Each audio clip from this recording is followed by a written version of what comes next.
के लिए। तो कल हम आप जब बात कर रहे थे इस वक्त, तो दुनिया बड़े ख़तरे में थी। ऐसा प्रतीत हो रहा था कि अमेरिका ईरान को बर्बाद कर देगा और किसी भी स्तर का अटैक कर सकते हैं, क्योंकि जब कमांडर इन चीफ कह रहा है सभ्यता नष्ट कर दूंगा, मिट्टी में मिला दूंगा, ख़त्म कर दूंगा, तो हम सब ने उसको गंभीरता से लिया।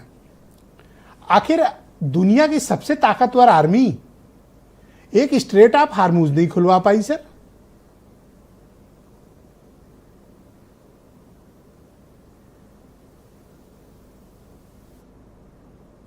चतुर्वेदी साहब, आप मुझे सुन पा रहे हैं?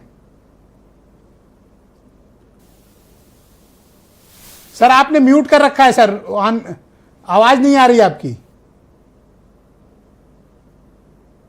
मैं तो आपके उस पर क्यों भाई? हेलो। हाँ देखो कहां से। हेलो, कोई problem? Okay, go ahead sir, go ahead, बोलें सर। Hello hello. हाँ, मैं ये कह रहा हूं कि ये जो कल भी मैंने आपको एक शब्द यूज किया था प्रेसिडेंट ट्रंप के लिए, जो फाइनेंशियल टाइम्स ने उनके लिए बोला था, टाको। Trump always chickens out. तो कल मैंने आपको बोला था कि अमेरिका में कंसेंसस नहीं है। वहां पे सैंडी बर्न्स टाइप लोग तो ये कह रहे हैं कि अमेंडमेंट 25 ऑफ 1965 इन्वोक करो और इनको डिसमिस करो क्योंकि he is unfit to be president. America में ये स्थिति थी।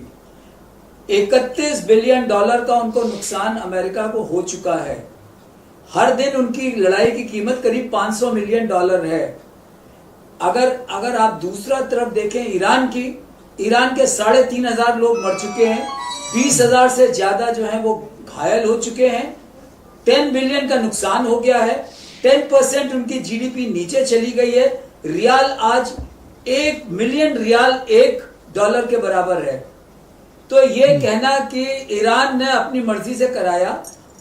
दूसरी चीज मैं कहना चाहता हूं कि जो आप सब लोग यहां पे कह रहे हैं कि अमेरिका जो है उसने जो पाकिस्तान ने इसको कराया है, जो ट्वीट 1 बजे का है वो सबसे इंपॉर्टेंट है। Draft for prime minister of Pakistan ji, और 1 मिनट के बाद होता है वो चेंज होता है। मैं आज सुबह पाकिस्तान रेडियो देख रहा था, पाकिस्तान में डॉन पढ़ रहा था, वहां पाकिस्तान में इसमें लोग हंसी उड़ा रहे हैं कि भाई इतनी तो आपको जो कॉपी पेस्ट करते हो, तो ये इंस्ट्रक्शन आया है अमेरिका से। जो असली चीज है, ट्रम्प की एक और ट्वीट है जिसमें उन्होंने चाइना को थैंक यू बोला है जी। तो एक्चुअली ट्वीट जो पर्दे के पीछे हुआ है वो चाइना का रोल है। एक और चीज मैं बताना चाहता हूं, ये कहा जा रहा है कि सैंक्शन हमने एक्सेप्ट कर लिए। नहीं, 2006 से सैंक्शन हमने एक्सेप्ट किए हुए ईरान के ऊपर। 2006 में जब लगाए गए थे तब से सैंक्शंस एक्सेप्टेड है। सर मेरा आज के लिए जो एक पिन पॉइंट क्वेश्चन है कि स्ट्रेट ऑफ हार्मूज खुलवाने में अमेरिकी सेना 38 दिन तक विफल क्यों रही?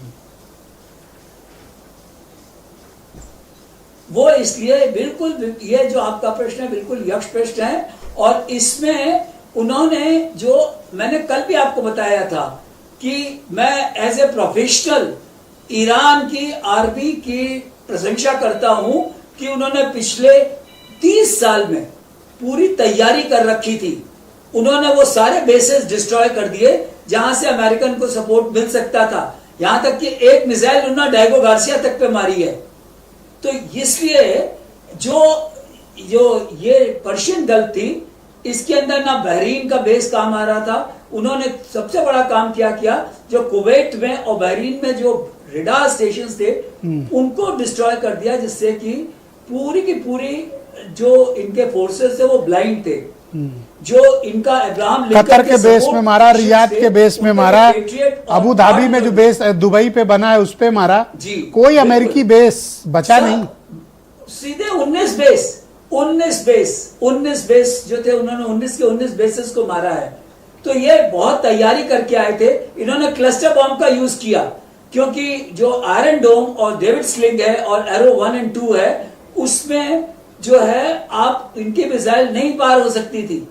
तो उन्होंने क्या किया, क्लस्टर बॉम्ब यूज किया ईरान ने, जिससे कि अगर एक जो मिसाइल है उससे 400 मिसाइल निकलती हैं, तो आप 100 रोक लोगे, 200 रोक लोगे, 300 रोक लोगे। लेकिन फिर भी 100 निकल जाएंगी। तो इस तरीके से उन्होंने काम किया। उन्होंने अपना जो वो आप जो एक कमांडर के रूप में क्या मानते हैं कि ये सीज फायर अमेरिका की पहल पर हुआ या ईरान की पहल पे? ये मेरा ख्याल है दोनों की जरूरत थी, दोनों की जरूरत थी। ये सब कहने की बातें हैं कि सिर्फ अमेरिका की जरूरत थी, अमेरिका की ज्यादा जरूरत थी, लेकिन ईरान का जैसे मैंने बताया जी 10% उनका जीडीपी पीछे चला गया है। उनके यहाँ जो है 31 में से 21 प्रांत बिल्कुल समाप्त प्राय हो गए हैं।